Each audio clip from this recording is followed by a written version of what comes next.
Good morning, good evening, good afternoon to all my blessed beloveds out there in living and thriving land. You are watching Living and Thriving with Rustie, and I am Rustie. For those of you who are new to the program, I have hosted over the last few years an international radio podcast that talks about living and thriving. What makes you ooey gooey on the inside? What motivates you to get out of bed in the morning? How do you cope with some of the deepest, hardest challenges of your life? And when the pandemic hit, I decided to take this on the road and have this conversation face to face, because I believe right now we need that expression and we need the laughter and we need to acknowledge that I have 3 chins growing. It's the distancing isn't working, Marilynn. The one thing that I am so grateful for is that today, which I'm not going to tell you what it is because this is going to be played a few days from now, is my 1000th episode. Oh, wow. It's crazy.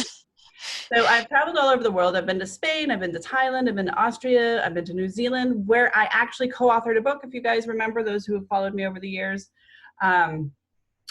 Canada, all my Canadian friends, and we've had a blast on this vlog. We've come out with some amazing takeaways. I've even recently come back from Nigeria.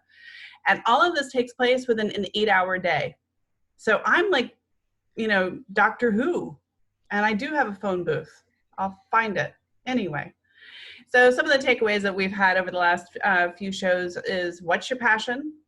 Find something that makes your soul burn. This is a great time to create a new version of you. And as you know, I've been invited to teach a masterclass on your own university at the end of this month. So go to my website, sign up. It's a free class. So hey, free is good. And that's exactly what we're talking about. It's finding your biggest passion and making it an attainable goal, or goals.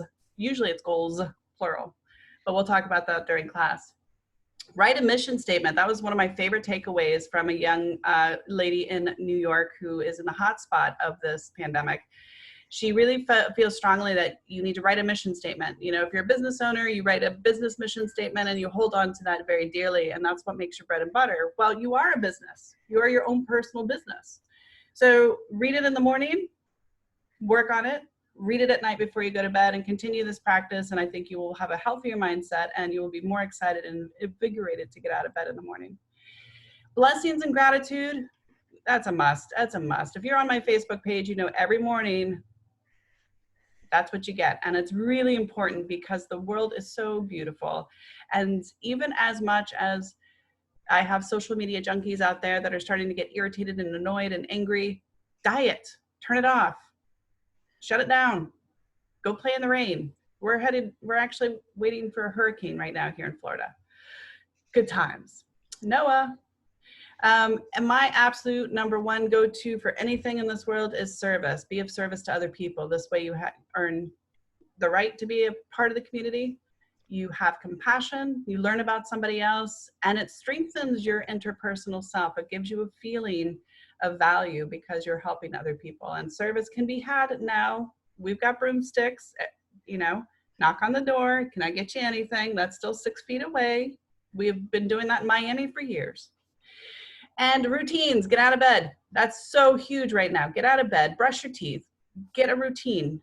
Maybe you're not able to go to the office right now, but you are able to get out of bed and be a functional person. Vacation time's over. Everybody's 15 to 20 pounds heavier, and you've been drinking too much. I know you have, so get out of bed, get back into routine, get back to yourself. It's the new way of the world. And last but not least, when we were hanging out with my friend, Dr. Faye, who is Nigerian, she said, you are to live from the inside out, not the outside in. Take that to heart. Marilynn, I wanted to end it with that Dr. Faye's quote, because here you are, and you are an inside out kind of lady. I totally am. So I'm right there with you, girl. Yeah. So I'm excited about having you on. You talk about outer body experiences, and my dogs are very skittish, and they have a lot of them. They probably do. Yes, I do talk about out-of-body experiences. I've been a writer of this subject for probably, 34 36 years, something like that. And I have 101 books on the subject, just released a couple months ago, 101. So I have we 10 broke it. out. What? I have 10 out, 3 in editing. I don't even know how you did this. Did you start in the womb? Did I do what? Start in the womb? Well, not really, but I was doing a lot while I was gestating, while I had all my kids and while they were growing up. They're not all adults now, so I was doing a lot of it while, being a mom. And so it's been quite a journey. So yeah, I've been doing it for a long time. And you mentioned your friend in New York. I just got out of New Jersey last week, so I relate to all of that. And so I'm in Arizona right now. But so yes, with out-of-body travel, I think that a lot of people are realizing that these spiritual endeavors have become more and more relevant as the coronavirus has, kind of taken over our lives, and we've been forced into a state of solitude and, into this place where now we are experiencing a bit of a forced contemplation, So I call it the cosmic reset. yes. That's all it is a cosmic reset. It was time for us to chill out, and Earth is like, on the mama. Exactly. Very good way to put it. Exactly.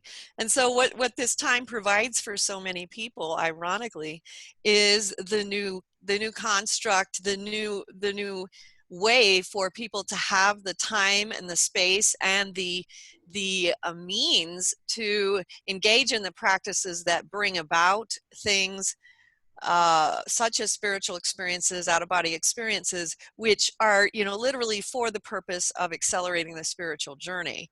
I speak a lot about how out-of-body travel is not just a paranormal phenomenon. It's a key, it's a tool that actually assists the soul in accelerating the actual purpose of why we're here, and bringing that soul through an evolutionary and purification process, which is why we exist in the mortal realms. And so it's ironic because the things that I've been writing about and telling people that they need to make time for, all my life, people now have been, ironically, in every single country in the world are now in the unique state where they have the time to do these practices and to work on that interior soul that was really difficult for a lot of people in the crazy workaday world that we've created. And now all of a sudden we've got the space to live from the inside out, which is absolutely essential. Well, so let's back it up, because I'm spoiled. I know people with fantastic skill sets all over the world, and maybe alternate universes based on my dreams lately. Bizarro. Anyway, explain to us what you're referring to as outer body experiences and what your beginning interest was. Well, out-of-body experiences occur when the spirit and the soul separates from the physical body and then is able to travel in this astral plane around us. But then that's just the beginning. Then you are going to move into the multidimensional universe and travel through the infinite realms and spheres, dimensions, and planes of God's great creation. And I think one of the most surprising things to people when they start reading my books, which, by the way, you can download for free at our website, outofbodytravel.org.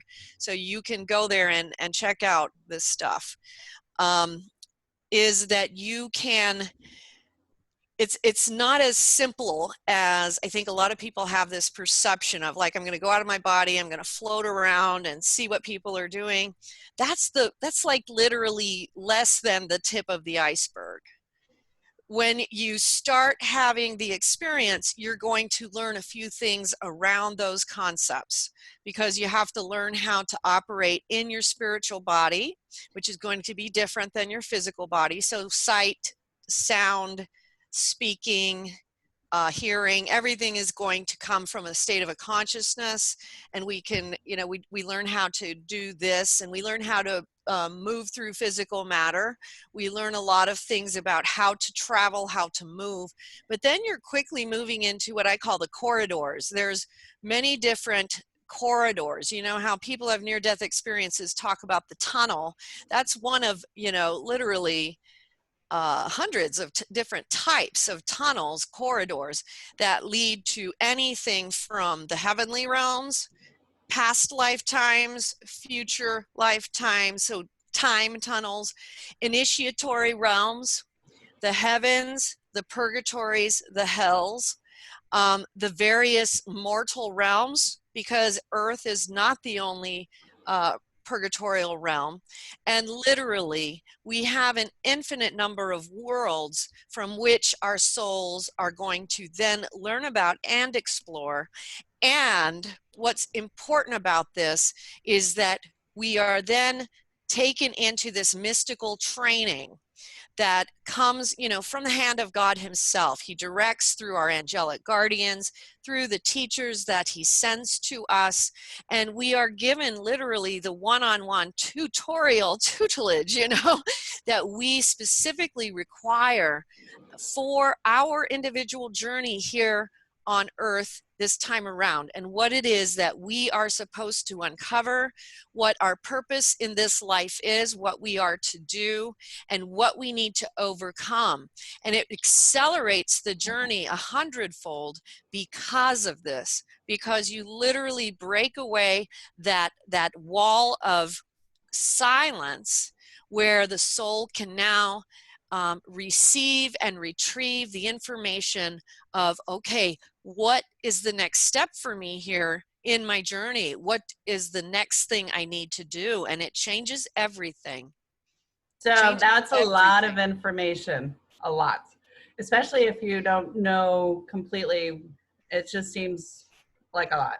Why did you start working in what some people will call astral projection? Some people call it outer body, which most people understand from the TV shows that show the patient separated from his body, listening to conversations. How'd you know that I said that? I actually experienced it personally, so I take this very seriously in my fun, mischief way. What triggered this for you? Well, I had a lengthy experience when I was 9 years old where I had an out-of-body experience that became like one of those grand mystical visions. And it was, the entire, the clouds parted. There was a marble staircase from earth to heaven. The angels lined the sides of it, and the clouds were billowing all through it, God, and who I perceived as Jesus Christ, was standing at the top, and I slowly walked towards them. And, I've written about this in more detail, but I'll just give you the basics. So, as I walked forward, I was shown things about my life, things I would need to undergo, but I was also made to know that there would be a purpose that I had to fulfill, and it would come back to me a little bit later in my life, but I had to get through some heavy duty challenges first. And so when I was at the age of 22, I had my first spontaneous out-of-body experience since that time. And that's when I started journaling all of it. And so literally I was very much directed from the very beginning into exactly what I was going to be doing. Every step of the way, from every book that I write, the titles that are given to them, the music, the artwork, because at our site I also have the music I've heard in out-of-body states that's available, as well as some of the art that is of things I've seen in out-of-body experiences. And so, I allowed God to guide that journey. And that journey was so much vaster than I could have ever imagined it myself. And so that's pretty much how it happened. One of the reasons I often tell people to always let God guide your journey, because it's God knows much more about what you need to see and where you need to go than we can even imagine. There are things that we couldn't even think up, to even set as an intention for ourselves. And so we always want to place before us, where do I need to go, Lord? You know what I'm saying? It's really a mystical journey, and I think we've been doing this for thousands and thousands of years. And then there was a Right. time period where only certain people were allowed to do this because that's a kind of a control thing. And now we're kind of breaking out of that cycle, and we're learning how to accept that possibility. And I'm going to leave it for open-minded people that aren't really quite there yet. That is a possibility that, yeah, this stuff really does happen. Maybe I should, listen to my inner voice more, which I'm a huge fan of. Right. I'm a huge fan of watching for signs. There's signs everywhere, and Yeah. you know exactly where you're supposed to go because your inner voice says, "Oh, look, you're supposed to see that right now." And those are the little steps, but you actually journey on a regular basis. You've been able to Right. master this to a point where you can journey on a regular basis, and you write about those journeys, which is what's fascinating to me, because I don't know if I'd want to wake up. Well, that's true. I mean, and I think that that's true of the mystics from throughout the ages, as well as people who are experiencing these out-of-body travels now in the present day, where, I think and near-death experiencers, I think it's very common among people who've experienced these beautiful things that first of all, they lose that fear of death, and they also long to go home. And so that's definitely something that I do struggle with. And so we feel a little bit like exiles on a wayfarer's journey, because we have something that we've been all sent to accomplish on a personal level for our own souls and our own soul development, and or on a bigger level, because like you said, it's all about service. One of the things that I was told by my angelic guardians many years ago, and it's been repeated many times, is that we're all required to give back to creation what creation gives to us. And so as we are given the gifts of furthered evolution and guidance forward, we also then have to offer the same back. And we do it in a myriad of ways. Some of it is what we share here in the physical realm, and some of it occurs in the mystical realms, where we work with souls that need assistance, like people who have crossed over on their afterlife journeys, sometimes with lost souls, wandering spirits, ghosts, sometimes with spiritual warfare, and sometimes on subconscious and unconscious levels with souls here on earth. We work in what's called the alteration realm, and we work on the alteration of reality when someone is moving in a direction that will in a bad way affect their destiny, and we want to stop that curve if at all possible. And so there's all sorts of ways that we are called into service through out-of-body travel. And so that's part of the reason we have to always remember we have to give back to creation what it's giving to us as well, because it is that sacred hoop, this continuous circle of we must always be bringing the knowledge around. It's beautiful. It's beautiful to think about this in a higher level so that people can swallow this pill, right? Or at least take a little sip. So there are individuals who do ayahuasca.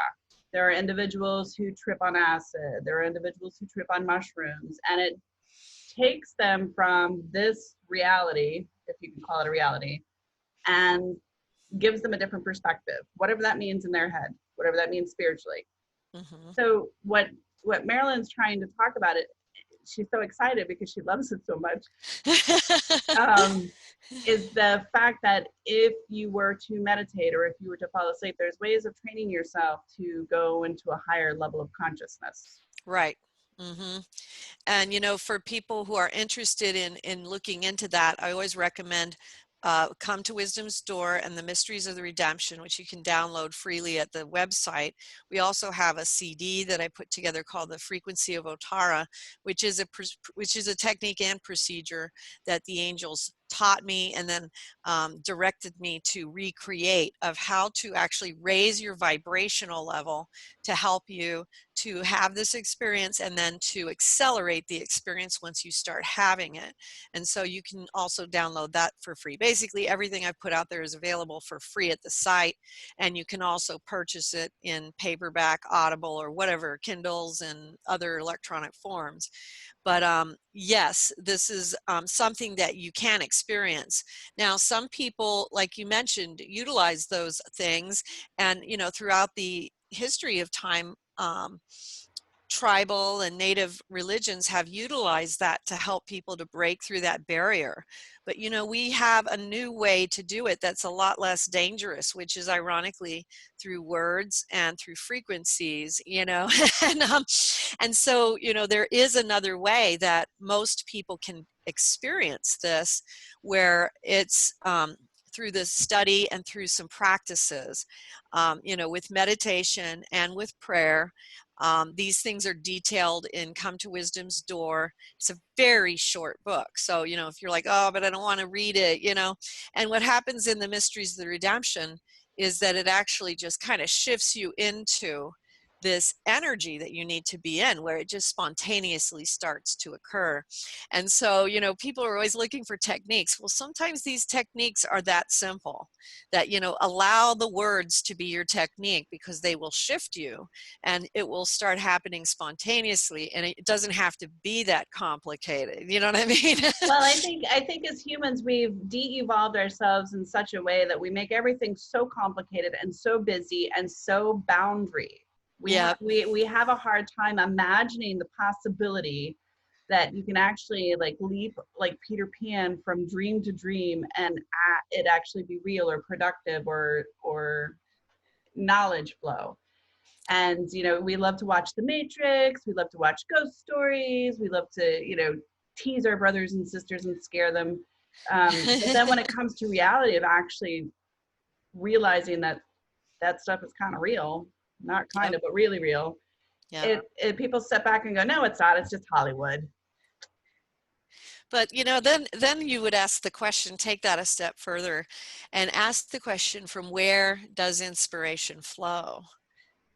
And then you have to ask that, then you have to really, you're like, okay, well, and if you're honest with yourself, I think whether it's creative inspiration, music, art, writing, books, paintings, whatever, or scientific technology, where do you think this is coming from? And it's nice because we're living in an age of acknowledgement, and I mean that very gently, because we've lived in an age of banishment for so long, and now science is actually tapping into the reality of these vibrations. Yes. And it might not be articulated or proven that you can quantum leap or astral project.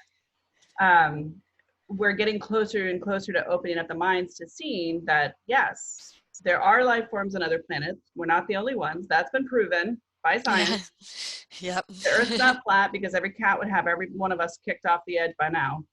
And you can like that. raise your vibration to a point where your mind expands and starts utilizing parts that have been dormant for maybe generations. Exactly. And I did some work with an organization, and we put out a chapter that I wrote with Dr. Rudy Shield, who's a professor emeritus at Harvard for astrophysics. And we did a chapter for a book on the science of moral law, and how quantum physics is actually shown and proven to us that all of these things actually do get proven out through energy and vibration. And all the things, what he shared with me was that what the mystics have been telling us for thousands of years are actually being proven to be scientifically valid. And so even to say that we can't prove that these things occur, I don't know that that's necessarily true anymore, because the scientists are finding that this is actually getting proven out through physics and through astrophysical, Absolutely. And that's what, experimentation that they're doing. And they're finding all these really interesting uh, corollaries between mysticism and quantum science, and it's all coming together. You saw this like with Dr. Edgar Mitchell, who was the Apollo astronaut, and he was bringing together the science with the quantum hologram theories and the mystics and what he experienced when he went to space, because he went to, I was involved with the Dr. Edgar Mitchell Foundation for research into extraterrestrial experiences for a bit. So before he passed, and one of his experiences was that when he went to space, there was a certain dividing line that he shared where everyone on the spacecraft and himself, he can speak mostly for himself, so we'll just talk about that because that's more fair. But he went into what he would be called like a universal or cosmic consciousness, like a samadhi state. And he was very fascinated by that.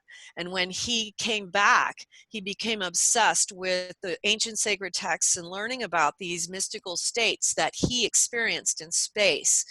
And then he did lots of psychic research for the rest of his life. He founded the Institute of Noetic Studies and Sciences. And so we're having this mergement that's coming together where people who are very versed in the sciences are finding this, that what mystics have said, for thousands of years is being proven out through the science. But you also have just the, that collective unconscious, just a simple thought I'll throw out is that when you understand that the mystics from all traditions, and you even look at the shaman traditions from all over the world, whether you're in New Zealand or whether you're in a Native American culture or an Egyptian culture, or continents that were completely divided and had no contact with one another. But when these cultures touched into that collective and they were engaging in mystical experiences, they found a unity that was almost identical, despite the fact that they had no contact with one another in any other way. And so what does that tell us? It tells us they had contact with that same source. And that's what we want to think about. In anthropology, they've proven that each tribe and various places, no electricity, no technology, no fast planes, nothing like that. They didn't even have teeth, Lord. They had to chew their meat for 3.5 hours. And that's actually a true story.